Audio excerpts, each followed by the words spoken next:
हमारे साथ बातचीत करेंगे बीजेपी के राष्ट्रीय महामंत्री तरुण चुग जी।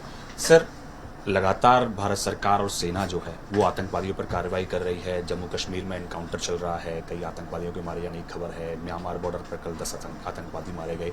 किस तरह से इस पूरे 48 वर्षों की शैक्षणिक उत्कृष्टता के साथ 23 से भी ज्यादा प्रमुख बीटेक प्रोग्राम्स और 600 से अधिक अंतर्राष्ट्रीय छात्रों के साथ विज्ञान डीम्ड टू बी यूनिवर्सिटी देश की बेहतरीन यूनिवर्सिटी में से एक है।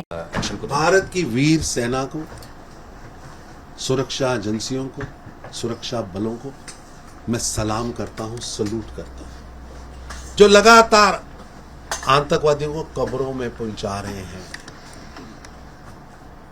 हमने आतंकवादियों को भी कम किया है, उनकी आयु को भी कम किया है, उनकी संख्या को भी कम किया है। उनके सरगना चाहे सरहद पार हो या सरहद के अंदर, उन्हें समझा दिया है कि निहत्थे निर्दोषों की हत्या करने वाले बख्शे नहीं जाएंगे, बख्शे नहीं जाएंगे। ये नया भारत है, नरेंद्र मोदी के नेतृत्व वाला भारत है, जहां आतंकवादियों के लिए कोई रहम नहीं, केवल कार्रवाई होगी और वो हो रही है।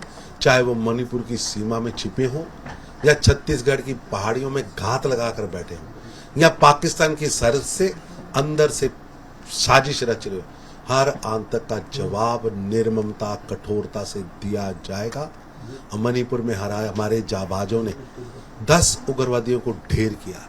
छत्तीसगढ़ में 31 खूंखार नक्सलियों का खात्मा हुआ और ऑपरेशन सिंदूर ने पाकिस्तान की अंतर्राष्ट्रीय आतंक की फैक्ट्रियों पर सीधा वार करके सैकड़ों आतंकियों को कब्र तक पहुंचाया है, कब्र तक पहुंचाया है, और ये क्रम रुकेगा नहीं।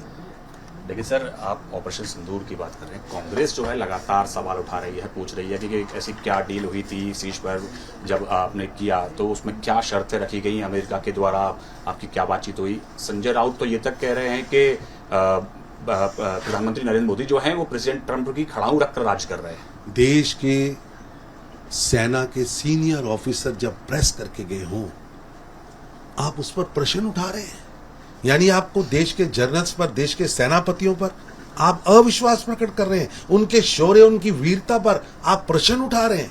और कौन उठा रहा है?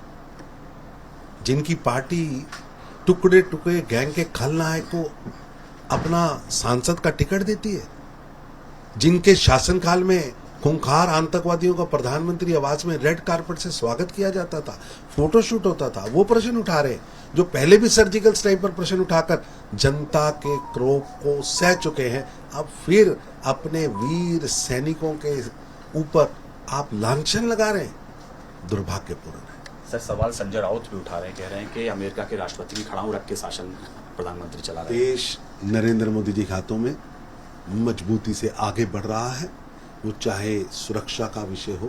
पहली बार भारत कई 100 किलोमीटर अंदर जाकर पाकिस्तान के अंदर इंटरनेशनल टेररिस्ट फैक्ट्रियों को हमने ध्वस्त किया, उनके ट्रेनिंग मॉड्यूल को ध्वस्त किया, उनके लॉन्चिंग पैड्स को ध्वस्त किया।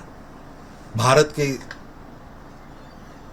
चमक व धमक आज पूरा विश्व देख रहा है और पाकिस्तान भारत की धमक से थर थर कांप रहा है। आर्टिफिशियल भय व भ्रम पैदा मत करिए।